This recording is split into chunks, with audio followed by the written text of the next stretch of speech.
Hello everybody! Well, I am so excited to film my very first backpacking trip to Cambodia. And guess what? It's only 8 hours by bus away from Saigon to Phnom Penh. And I left the house at 8 o'clock in the morning to catch my bus at 9 a.m. This would, I say, cheap travel since it only costs $25 for you to get there. It may take me up to more than a week to stay there as I'm waiting for my visa to get back here in Vietnam.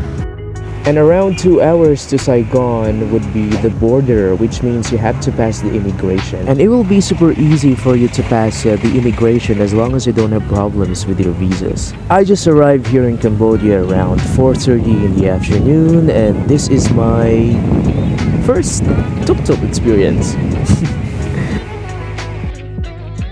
And hotels here are still pretty cheap since you can book around of $20 to $30 a night, and that is for a solo room already. And you can also buy good meals already at around $2 to $3. It's been a long and tiring day, and tomorrow is gonna be a great day.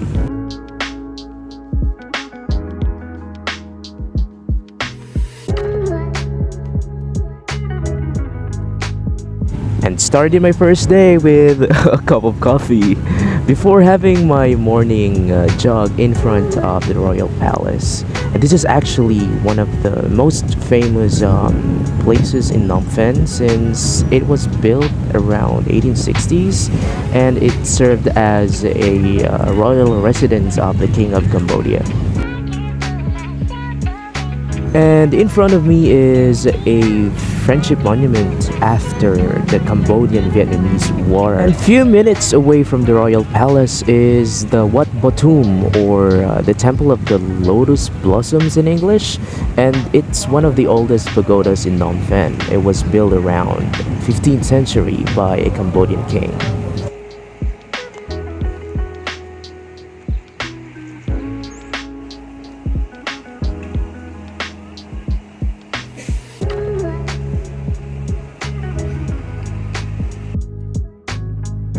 I could say there's a lot of pagodas around Phnom Penh, but I didn't give myself a chance to go inside because I'm only wearing shorts and sleeveless, so I think it's not appropriate.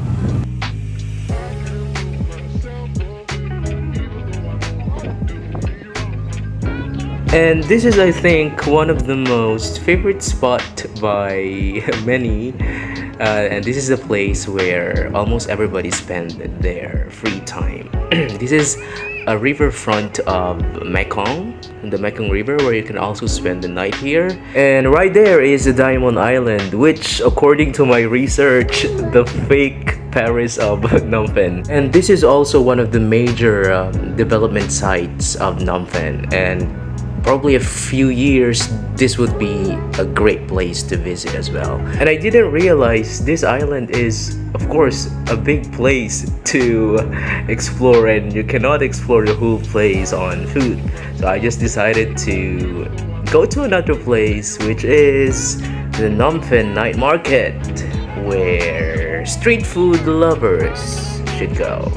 So I tried to roam around the place, and yeah, the street food here is still pretty similar in the southern part of Vietnam. And food prices here is normally around $2 to $3, and it still depends on what kind of meal you want to have.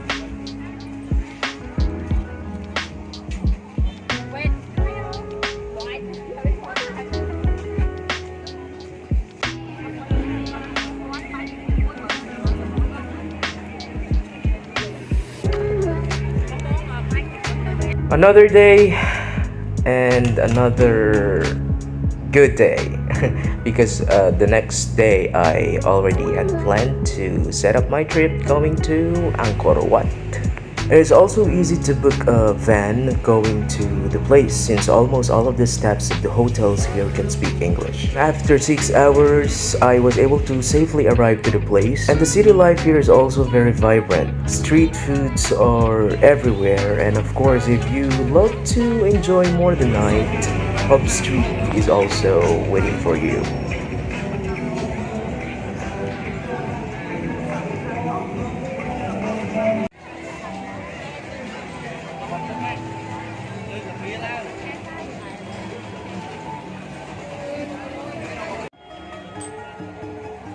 And after a few walks, I decided to go back to the hotel and have some rest. Because they say it's best to see Angkor Wat before the sunrise.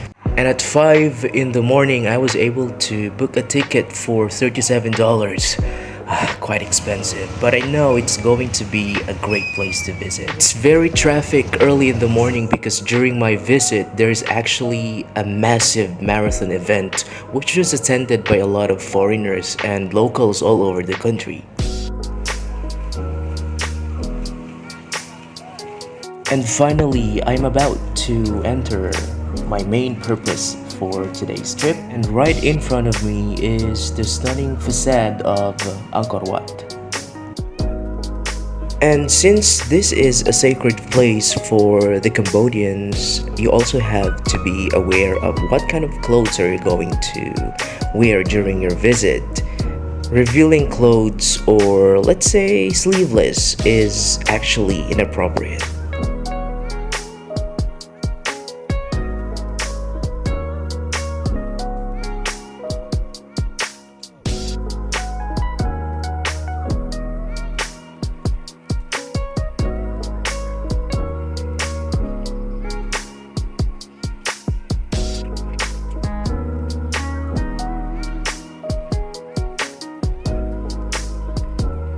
And I am just too excited to explore more of what is really inside.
For you to take best shots of photos.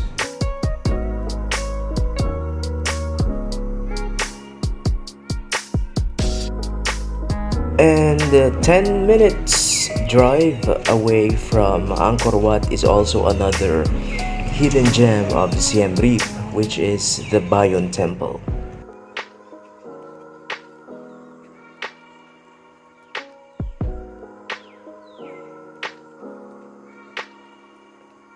And one of the most fascinating part of this temple, it actually has 216 gigantic faces on top of the towers. It's amazing to see these ancient writings from the walls, and you can even see faces which is sculpted on top of the temple. That is why this temple is known as the temple with many faces. And this is also believed to be the last one which was built under Angkor Empire.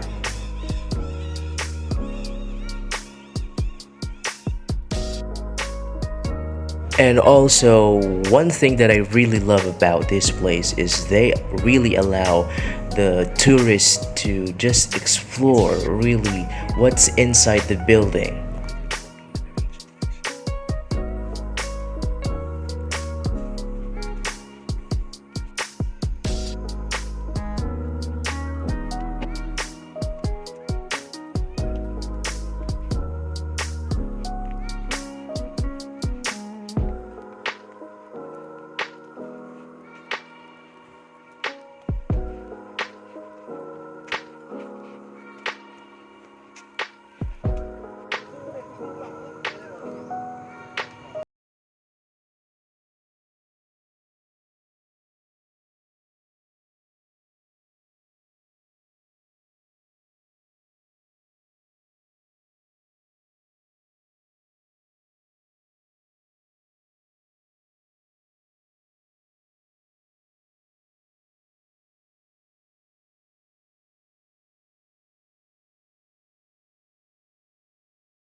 called Chams, and they believe Chams is also now the country of Vietnam. And after a day staying here in Siem Reap, I decided to go back again to Phnom Penh. And this, I think, ends my journey. And I actually stayed here for 5 days waiting for my visa, but I really thank God for this amazing trip. You can also spend your evening in front of the Royal Palace, which I really can suggest. The palace looks really great at night. And also, don't forget to visit the Central Market of Phnom Penh. This is also a good place to visit.